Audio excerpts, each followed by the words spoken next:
Muito boa noite, caros e queridos ouvintes do Portal Nova 15. Está começando mais um programa, A Hora do Clássico. Eu sou o apresentador e maestro Carlos Miller e hoje, excepcionalmente, estaremos juntos até as 21 horas de hoje. Boa noite, Marcos Alves. Sempre bom estarmos aqui ao vivo, hoje seguindo em nossa segunda temporada dos gêneros vocais, no quinto episódio falando sobre a cantata secular e a cantata sacra. Quero dar o meu boa noite a todos vocês que estão nas demais plataformas digitais, pelo Instagram, YouTube, aplicativos rádios, net, o próprio aplicativo do Portal Nova 15, pelo site do Portal Nova 15 e aqui em nossa live. Quero ver quem está nos assistindo para dar o meu boa noite, as minhas saudações musicais. Aparecida Grigolin Abi, muito boa noite, Aparecida Grigolin Abi, que honra tê-la aqui conosco nessa noite. Emília Simeone, muito obrigado pela audiência de todos vocês. Quem mais? Bom, aqui está aparecendo para mim só a Aparecida Grigolin Abi e a Emília Simeone. Tá, pessoal? Mande-nos a sua mensagem, críticas, sugestões aqui na nossa live. Mande um coraçãozinho, um joia, interajam com a gente, assim a gente fica mais motivado para fazermos o programa. Quero dizer que vocês podem, então, se tornar também um grande parceiro aqui do Portal Nova 15, que está com estúdio novo, casa nova. É isso mesmo, pessoal. Então venham ser parceiro para divulgar a sua marca, seu produto, enfim, através do 19 999 29 10 15. 19 999 29 10 15. Falei corretamente, Marcos? Então tá bom. O Marcos fica aqui, ele é meu ponto aqui, tá bom? Pessoal, hoje temos bastante coisa para falar. Mas eu peço que vocês fiquem até o final, porque hoje é um assunto maravilhoso. Vamos falar da cantata.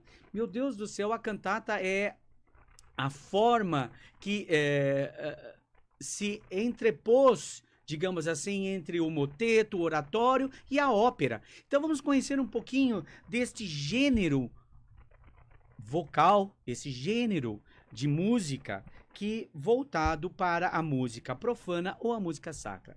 Bom, vamos lá então.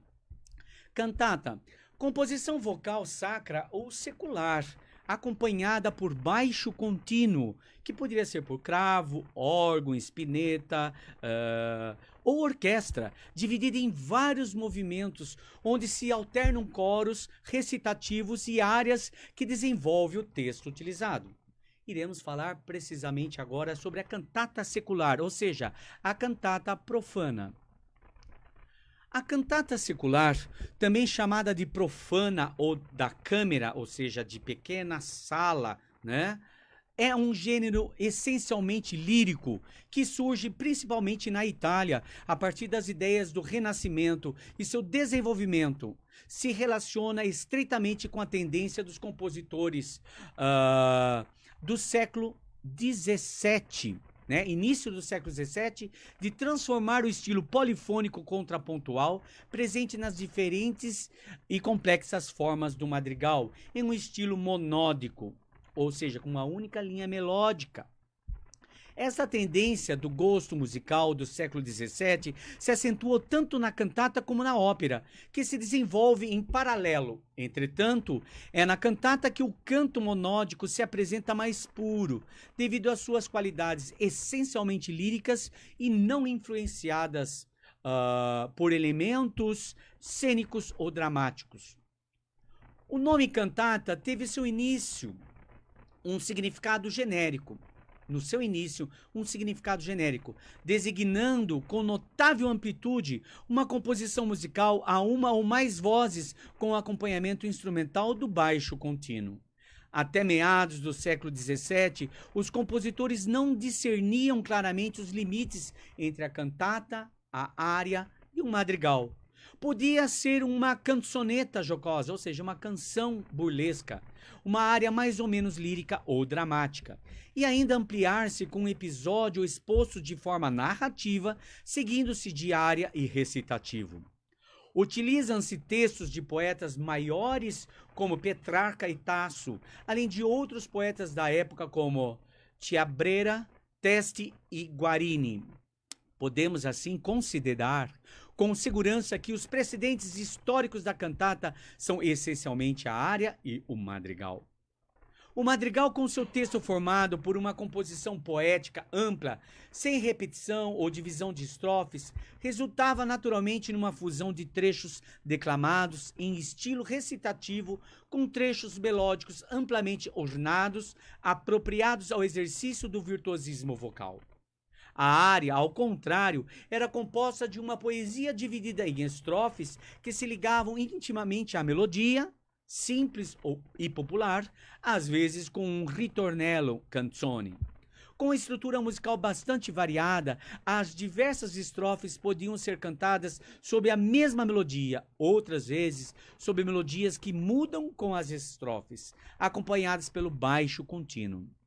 O nome cantata foi usado pela primeira vez por Alessandro Grandi em uma coleção chamada Cantate, de 1620.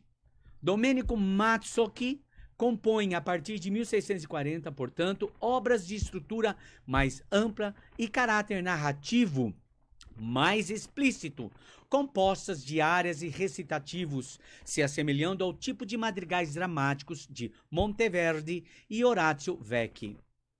Em meados do século, a cantata é elevada definitivamente ao gênero de arte musical, através de obra de Giacomo Carissimi, Luigi Rossi e Antonio Cesti.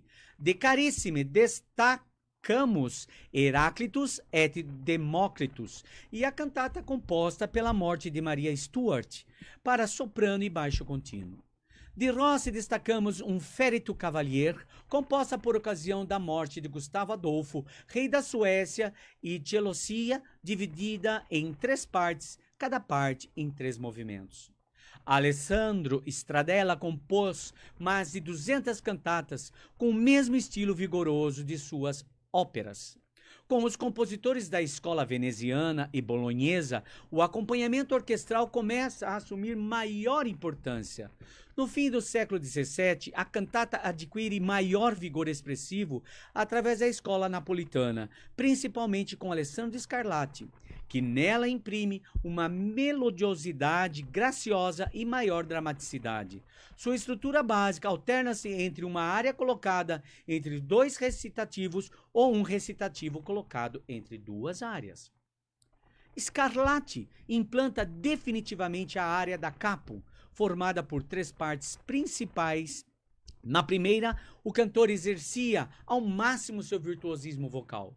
Na segunda, desenvolve-se a música com a linha melódica mais simples e incisiva, integrada a um acompanhamento instrumental mais complexo. Em seguida, repete-se a primeira parte, algumas vezes sem nenhuma variação, outras vezes com novas vocalizações e ornamentos livremente criados pelo cantor.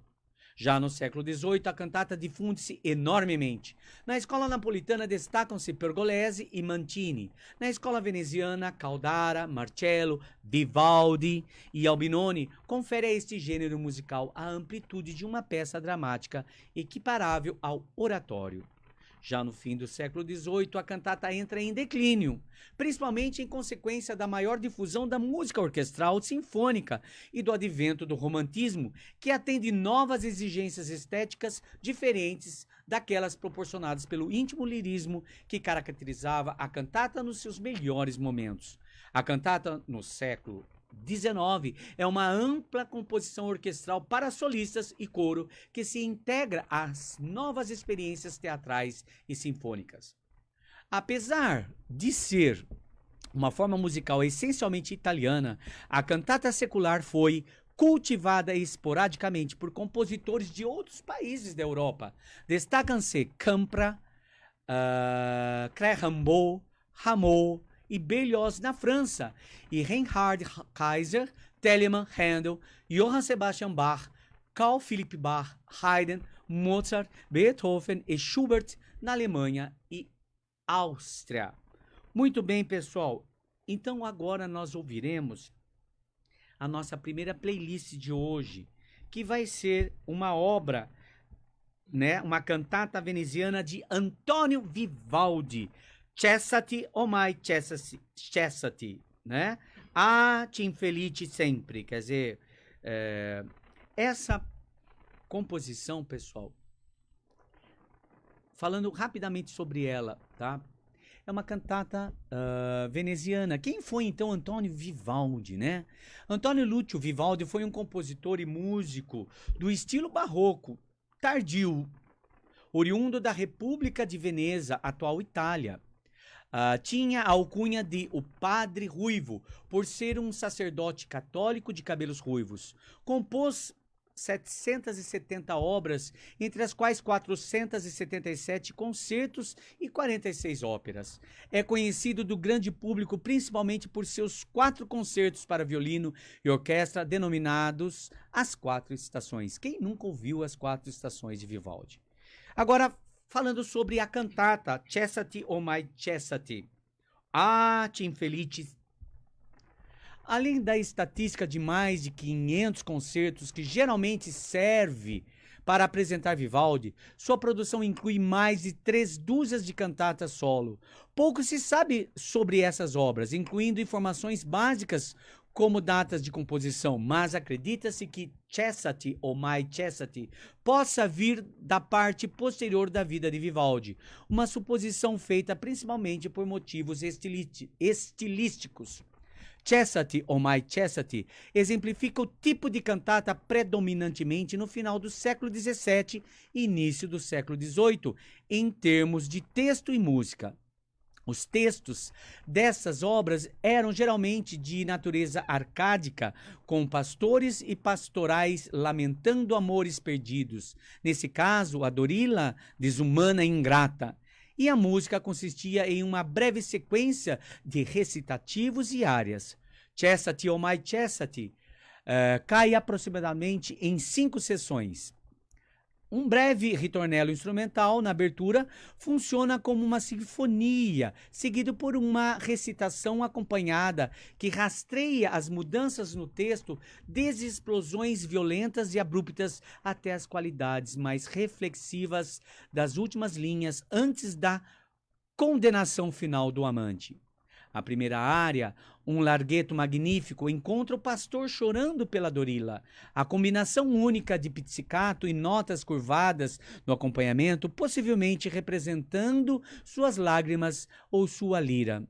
Acordes duros começam a segunda parte acompanhada, né, recitativamente falando, enquanto o pastor, de coração partido, se retira na solidão e na escuridão.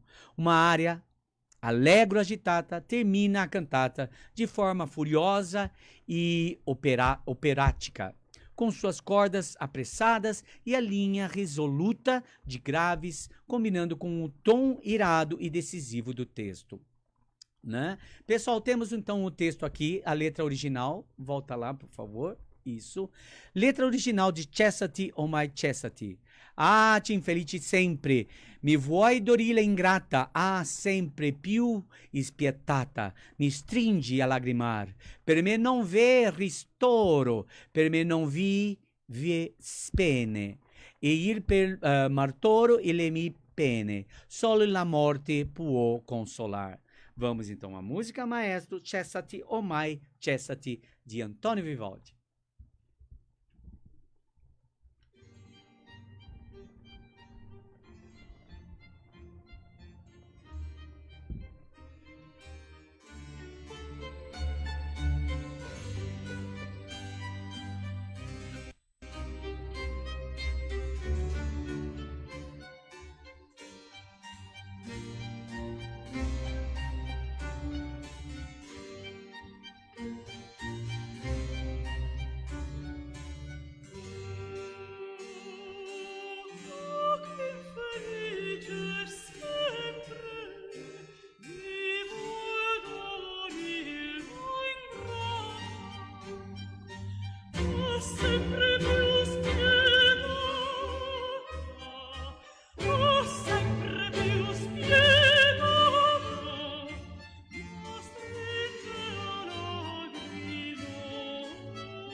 Que maravilha! Vocês acabaram de ouvir de Antônio Vivaldi, Chastity ou My Chastity, que infelice sempre, uma cantata veneziana desse período do século XVII.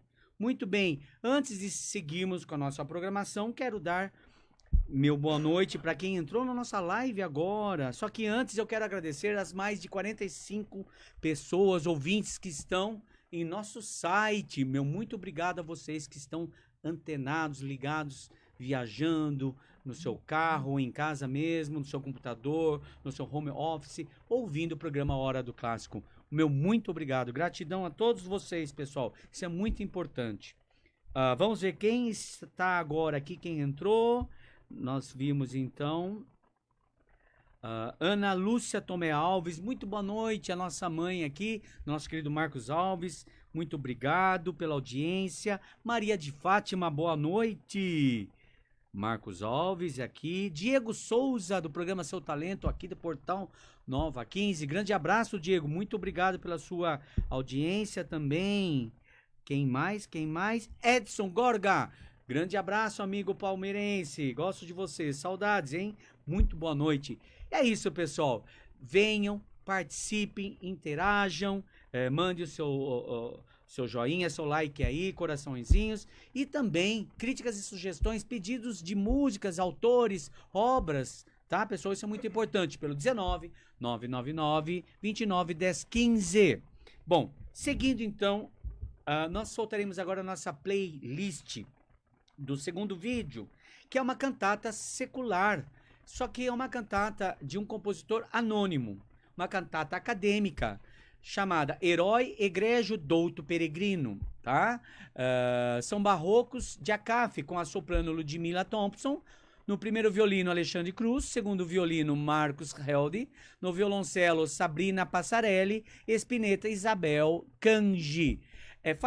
Essa cantata fez parte do Festival de Música Histórica de Indaiatuba e foi um projeto da Direção de Cultura Produções, viabilizado pelo PROAC Expresso Lab, Lei Aldir Blanc. A curadoria é do maestro Parcival Módulo, especialista, pessoal, em música dos séculos 17 e 18. Valem a pena vocês conferirem. Então, com vocês, a cantata acadêmica Herói Egrégio Douto Peregrino Anônimo. É uma cantata brasileira, pessoal. Vamos à música, maestro. A última peça do programa é uma peça muito, muito especial. Nós temos poucas possibilidades de ouvir essa obra. E é uma obra rara de fato. Ela é de autoria anônima, isso é, não se sabe quem foi que compôs. Há suspeitas. Foi atribuída ao padre Caetano de Melo de Jesus, que foi mestre de capela da Catedral de Salvador nesse período. Ali pela metade do século XVIII, 1750 e alguma coisa. Esta obra que você vai ouvir agora é a mais antiga peça de música vocal secular, profana, não religiosa. Então, outra vez, é a mais antiga peça de música vocal profana, com texto em português, originalmente, encontrada no Brasil, datada de 1759. Eu repito, de compositor desconhecido. Por que a gente está falando? Música vocal e profana. Porque música sacra tive muita antes dessa no Brasil, certo? Mas de música não religiosa, música com um fim específico, com texto em português, esta é a primeira obra, pelo menos a mais antiga até hoje encontrada. Como eu disse, acredita-se que o autor da música foi, então, o mestre de capela da Catedral de Salvador, que era Caetano de Melo. Pois bem, também não se sabe se foi uma longa obra em várias partes. O que sobrou foi apenas duas partes, uma parte composta, um recitativo e uma área para soprano. Não se sabe se teve uma abertura instrumental, se teve um outro desenvolvimento qualquer, se teve, se perdeu tudo. O fato é que o que sobrou, o que chegou até nós é apenas um pedaço, uma parte, um recitativo e uma área que chegaram completas. O texto foi escrito em memória, ou memória não é a palavra, mas honrando, saudando o magistrado português que veio aqui ao Brasil, José Mascarenhas Pacheco Pereira Coelho de Melo, fazendo uma homenagem a ele. A retórica, o texto é completamente barroco, cheio de rococós, numa linguagem completamente incrível assim para nós hoje. Esse José Mascarenhas era um intelectual, um magistrado português que veio como administrador colonial aqui no Brasil. Ele havia tido uma grande formação acadêmica, estudou na Universidade de Coimbra, era doutor em leis, foi conselheiro do rei, membro da Academia Real da Espanha e Portugal, juiz desembargador, né, em Lisboa, mas algo como o nosso Supremo Tribunal, né? Era o oficial confiança do Marquês de Pombal, participou na implantação da política pombalina, isso é, ele estava super envolvido com a política, era muito respeitado lá e foi indicado em 58 como conselheiro de ultramar e veio para a Bahia, chegando aqui em 1758. Ele ficou conhecido por seu engenho e erudição, elogiado por ser um dos grandes intelectuais deste reino. Pois bem, o grande Mascarenhas, em Salvador, tinha ficado doente e a música foi apresentada na academia em 2 de julho daquele ano, comemorando sua recuperação. Eu nem vou ler o texto inteiro para você, que é fabuloso, mas olha o título só, é Herói Egrégio Douto Peregrino, e começa com essas palavras, o recitativo. Herói egrégio doutro peregrino, que por impulso de feliz destino, nesta cabeça do orbe americano peregrino aportaste, e vai por aí afora. A área é um pouco mais light. A área diz assim: se o canto enfraquecido não pode ser que cante a glória relevante de nome tão subido, maior vigor e afecto gigante mostrará.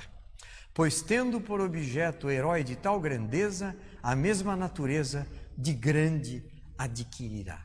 Olha, eu acho que é um privilégio para nós ouvir essa obra, de fato, a obra mais antiga em português brasileiro, aqui escrita, ou aqui chegada, ali por 1759. Vamos ouvir essa beleza histórica, encerrando o nosso concerto.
Muito bem, vocês acabaram de assistir Cessati o mai cessati. Ah, que infelice sempre. É uma cantata acadêmica, ou seja, de um compositor anônimo. Espero que vocês tenham gostado. Uma música extremamente aqui do Brasil, brasileira. Quer dizer, é um dos poucos registros desse período, pessoal. Então, espero que vocês tenham gostado. Bom, pessoal, seguindo, vamos falar um pouquinho sobre a cantata sacra, tá? A cantata sacra, também chamada de cantata da Chiesa, ou seja, da igreja, a cantata sacra deriva diretamente do moteto e se afirma com caráter religioso, não muito diferente no início do século XVII, na passagem do estilo polifônico para o monódico. O microfone está ligado? Ok. O gênio musical de Giacomo Carissimi expressa na cantata sacra a sua imensa capacidade musical. Destacam-se também Domenico Mazzocchi, Henry Purcell na Inglaterra e Michel Richard Lalande na França. Na Alemanha, a cantata sacra difunde-se extraordinariamente, principalmente devido à predisposição para a música religiosa dos compositores alemães e às características especiais do culto protestante. Com Heinrich Schütz, de 1585 e 1672, gostou, Marcos, do Heinrich Schütz? Não é fácil falar o nome desse compositor alemão. A música instrumental penetra na composição do moteto, acelerando sua transformação em cantata. Sua Paixão segundo São Mateus e 7 palavras sob a cruz expressa-se um intenso temperamento dramático e religioso. Eu indico essa peça, Paixão segundo São Mateus, e 7 Palavras sobre a Cruz, de Heinrich Schütz. São obras magníficas, pessoal, que vocês poderão encontrar em qualquer playlist aí nas plataformas digitais. A divulgação da ópera italiana na Alemanha influi visivelmente na cantata, na qual se insere o recitativo falado e a área com ritornello, ou seja, com repetição. A música se dramatiza e os textos bíblicos já não são suficientes, passando-se a utilização de episódios poéticos na forma de libretos para cantatas, quase em estilo operístico. Destacam-se as obras de Reinhard Kaiser, Dietrich Buxtehude, Johann Matson e Georg Philipp Telemann. Bom, a nossa terceira playlist, ou seja, o nosso terceiro vídeo, é uma cantata sacra, então, de Johann Sebastian Bach. E essa cantata chama-se Wachet auf, ruft uns de Stimme, BWV 140, ou seja, acordai, chama-nos a voz. É uma cantata de Johann Sebastian Bach, que estreou em 25 de novembro de 1731 na Thomaskirche, em Leipzig, ou seja, a igreja de Thomas, na cidade de Leipzig, na Alemanha. Bom, pessoal, essa cantata, ela é uma das várias cantatas de Johann Sebastian Bach. Temos cantatas famosíssimas que vocês podem buscar, cantatas de Bach. Vale dizer que esta cantata está sob a regência do maestro, deixa-me ver o nome, Job van Veldhoven. Isso, exatamente. Não errei o nome, né? Jos van Veldhoven. E é com a Netherlands Bar Society, tá? Nós temos, então, a soprano Maria Keohane, Tim Med alto, contralto Daniel Johansen tenor e Matthew Brook bass. Temos 7 partes. Temos a Wachet auf, que é um coral, Kommt, um recitativo, Wenn kommst du, um dueto, Zion hört, um coral, So geht herein, um recitativo, Mein Freund, é um dueto, e encerramos com Gloria sei dir gesungen. Um ótimo concerto para vocês. Vamos à música maestro de Johann Sebastian Bach, Wachet auf, ruft uns die Stimme. Acordai, chama-nos a voz.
er kommt, der Bräutigam kommt, ihr Töchter Zions kommt heraus, sein Ausgang eilet aus der Ehe in euer Mutterhaus.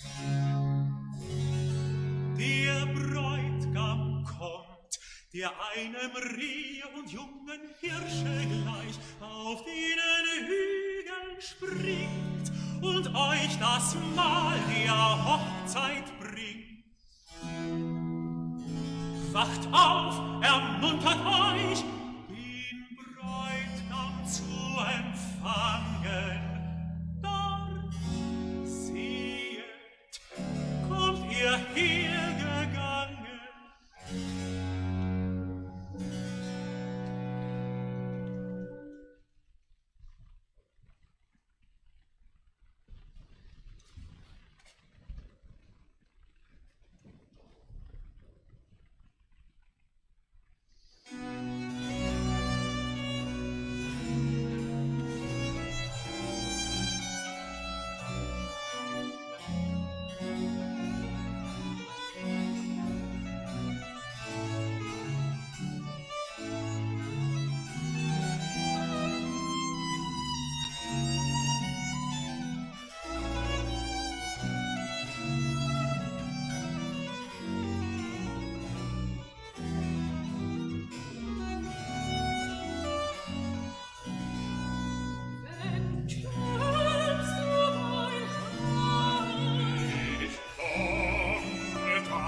Que maravilha! Vocês acabaram de ouvir de Johann Sebastian Bach, Wachet auf, rufe uns de Stimme, acordai, despertai, chama-nos a voz, PWV 140, uma cantata sacra maravilhosa, dentre as várias centenas cantatas que vocês poderão pesquisar Johann Sebastian Bach. Quero agradecer Marcos Alves, obrigado por mais um dia de trabalho. A direção-geral Renato Canadinho, direção administrativa Douglas D'Andrea, direção comercial José Roberto Cachucho, direção de conteúdo e programação nosso querido Reinaldo Diniz, aqui no nosso suporte técnico e sonoplastia, nosso queridão Marcos Alves. Um beijo a todos vocês, bom fim de semana e até a semana que vem.